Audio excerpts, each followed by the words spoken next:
Bonjour à tous les auditeurs et les auditrices du Grand Changement. Bienvenue à vous. On est heureux et heureuse de vous retrouver. Ce soir, j'accueille de nouveau Marc-André Risque. Salut Marc-André. Salut Annelise, ça va bien? Ouais, super. Et toi? Ouais, merci. Génial. Alors, dites-nous si vous nous entendez bien, si vous nous voyez bien. Comme ça, on va savoir si on a un bon retour de son et d'image. Et aujourd'hui, on va vivre de belles choses avec toi, Marc-André. Tu vas te présenter pour nous, pour tous les auditeurs du Grand Changement qui ne te connaissent pas encore et les auditrices. Parce que tu travailles avec Lise Bourbeau et tu fais plein de choses aussi. Tu protèges les animaux avec les éléphants. Tu vas nous raconter tout ça si tu veux bien. Oui, certainement. En effet, je travaille avec Lise Bourbeau depuis plusieurs années maintenant. J'ai étudié à son école qui a été fondée il y a presque 40 ans maintenant, au début des Waouh, années 80, là, son école Écoute ton corps, qui est bien connue d'ailleurs en Europe. Hein. tout à fait. Elle est fort populaire, Lise, là-bas. Ben, et aujourd'hui, l'école Écoute ton corps au grand complet. Alors, je suis un Ouais. des formateurs qui travaillent conjointement avec Lise, mener son enseignement justement un peu partout dans le monde. Et je suis Ok, basé, vous l'entendez avec mon accent, au Québec. Je suis d'accord. dans un petit village au sud-est de Montréal, un village dans les Vous êtes montagnes. combien de formateurs et de formatrices dans l'équipe? Vous êtes combien? On est 5 Ok. formateurs et formatrices, et puis quelques animateurs qui sont en Europe, des animateurs français également, qui font partie Hmm, de l'équipe. Ouais, super. alors, on se partage la tâche d'amener les ateliers dans les différents coins du monde. Et là, ben, présentement, et depuis l'année dernière, ça s'est fait tout en ligne, sur Zoom, comme on ne Oui, pouvait tout à pas être fait. en présentiel, mais habituellement, on se promène un peu partout pour donner les ateliers. Ouais. D'ailleurs, je précise que j'ai eu la joie d'accueillir Lise Bourbeau sur la chaîne du Grand Changement. Donc, vous pouvez voir la conférence La responsabilité et que tu as été un des 3 formateurs et il y a eu aussi 2 autres formatrices qui ont présenté et qui ont donné les ateliers de Lise Bourbeau. Et toi, tu étais basée sur les blessures de l'âme. Donc, c'est passionnant, les 3 ateliers. Vous pouvez vous les procurer. C'est 8 heures de cours intenses. Ça secoue et ça permet d'évoluer. C'est magnifique. Merci beaucoup encore pour tout ça. Ouais, génial. Hein? Puis ces ateliers-là permettent aux gens de bénéficier de, ben comme on dit, là, des enseignements de Lise, mais ça fait déjà 40 ans, puis, ou presque, et puis des centaines de milliers de personnes, voire même des millions qui ont lu ces livres et qui ont bénéficié de ces moyens-là concrets. Donc, ouais, vraiment, profitez-en Ouais, pour participer à ces ateliers. Ouais. carrément. Alors, qu'est-ce que Mhm. tu fais d'autre, toi, Marc-André? Il y avait tout ton travail de coaching aussi. Ouais, effectivement, donc je fais de la consultation privée, encore une fois avec l'approche d'écoute ton corps.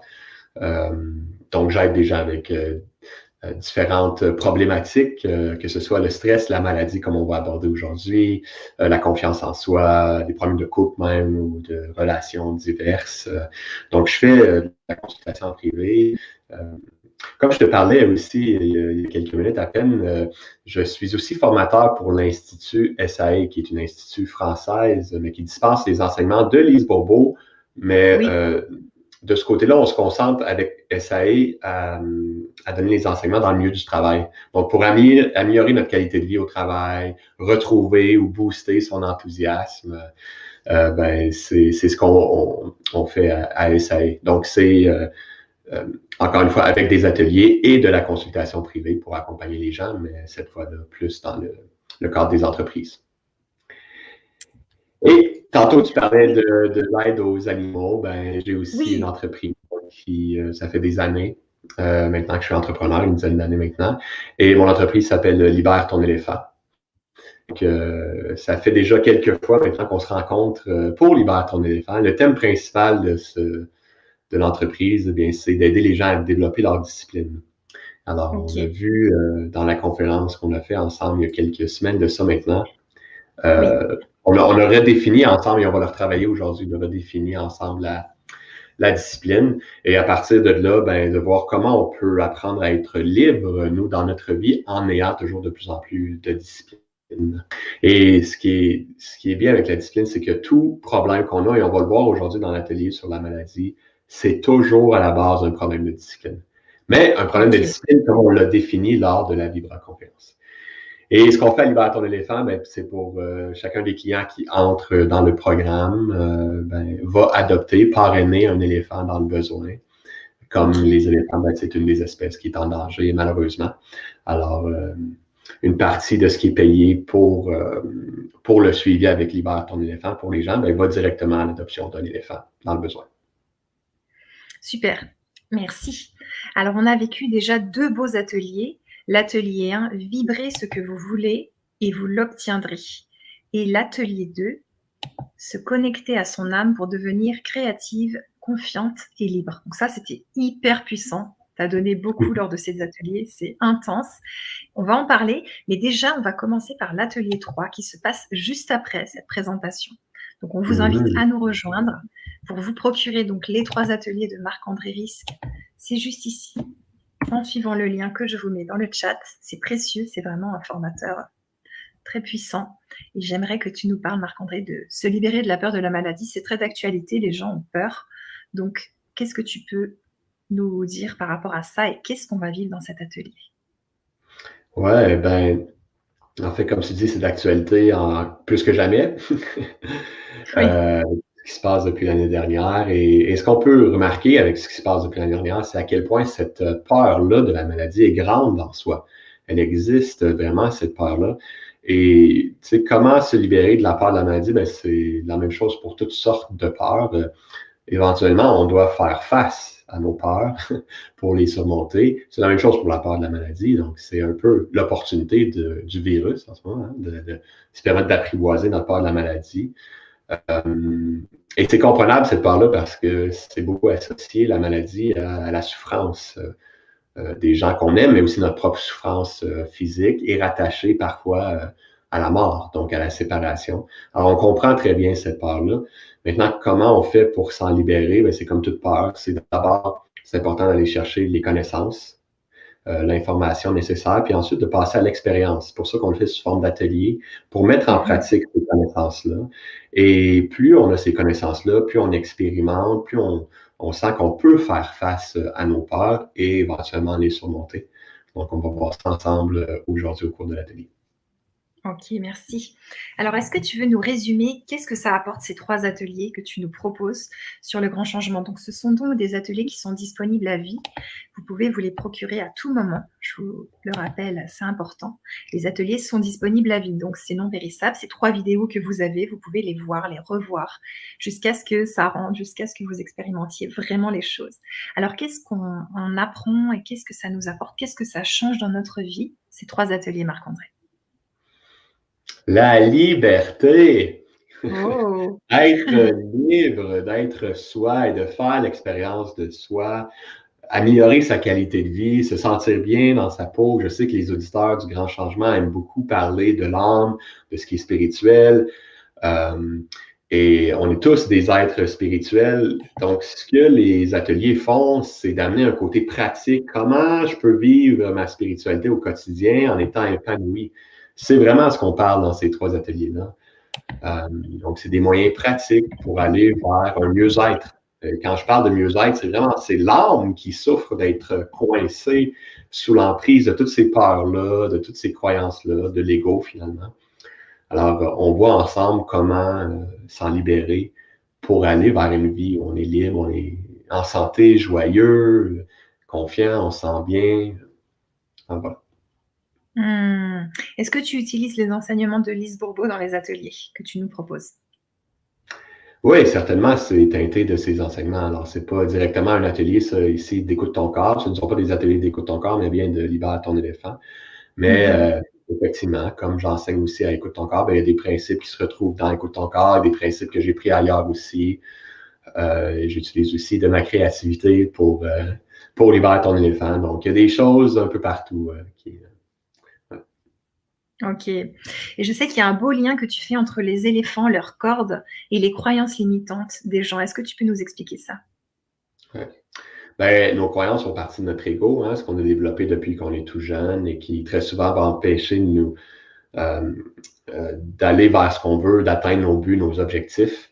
Et ce qu'on dit par rapport aux éléphants, bien, surtout ceux qu'on utilise dans les cirques ou dans des régions du monde où on peut se balader à dos d'éléphants, Mais la façon qu'on s'y prend pour amener un jour l'éléphant à ce qu'on y mette des gens sur lui et tout, n'est pas toujours une méthode douce et saine.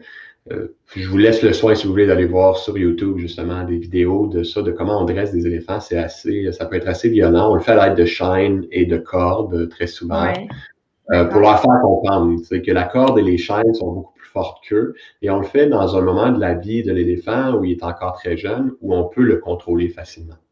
Et comme ça, on lui apprend, au fur et à mesure qu'il grandit, que c'est la personne qui tire la corde qui est en charge, qui est beaucoup plus forte Ouais. que, que l'éléphant même, alors que rendu adulte, l'éléphant est très fort et pourrait très bien se défaire de ces cordes-là.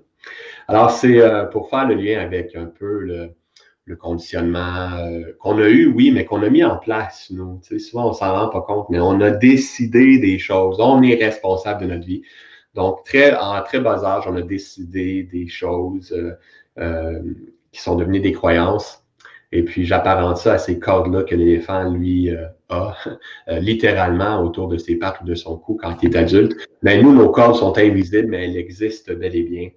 Et tant et aussi longtemps qu'on ne découvre pas les cordes que nous avons, ben, on va continuer de penser que c'est à cause de l'extérieur qu'on a toutes sortes de difficultés dans notre vie.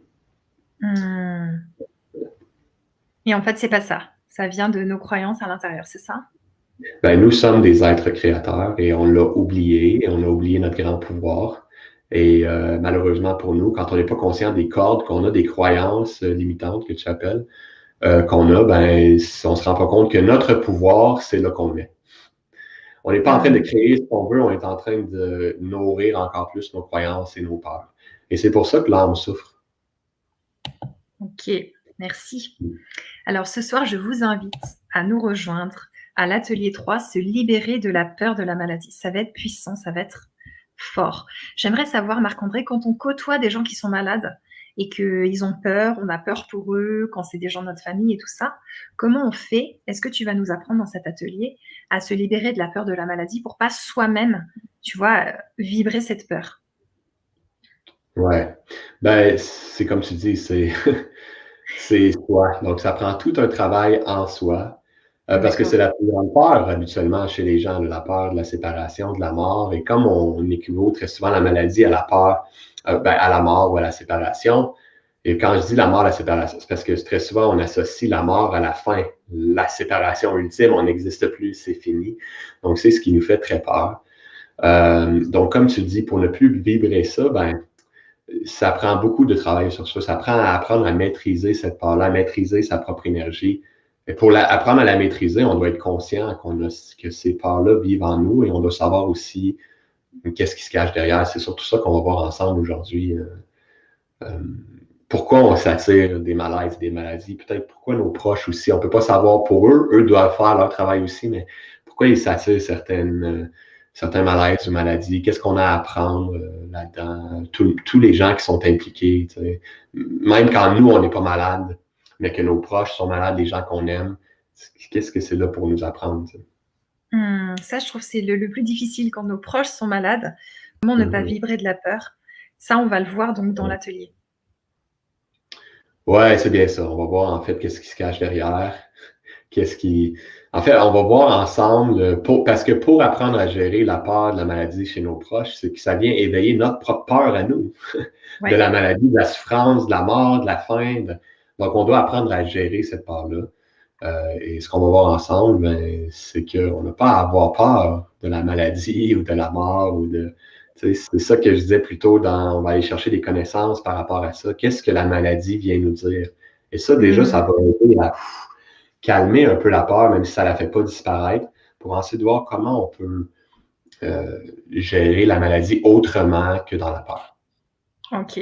Je sais que dans les 2 premiers ateliers et surtout dans le premier, ça a été percutant pour moi. Je me suis dit: «Ça, faut que je le note, faut que je le retienne» parce que vraiment, c'est des questions, tu vois, qui viennent au bon endroit. Et j'aimerais savoir dans cet atelier 3 que nous n'avons pas encore vécu, donc on est pressés de le vivre. Comment ça va se passer? Il se passe comment cet atelier? On va commencer par quoi? Est-ce qu'il y a du pratique ou c'est de la théorie? Ça se passe comment? Ça va être un mélange de théorie et de pratique.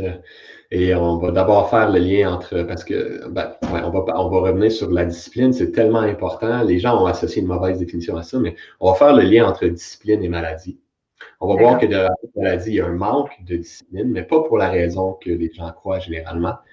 Et ensuite, on D'accord. va voir comment la discipline va nous aider à aller vers se libérer de la peur de la maladie dont tu parles. Génial. Et, Et à ben, notre disposition. OK, je me réjouis. J'adore, tout ton travail et le travail de Lise Bourbeau aussi, votre collaboration, Mm. c'est génial.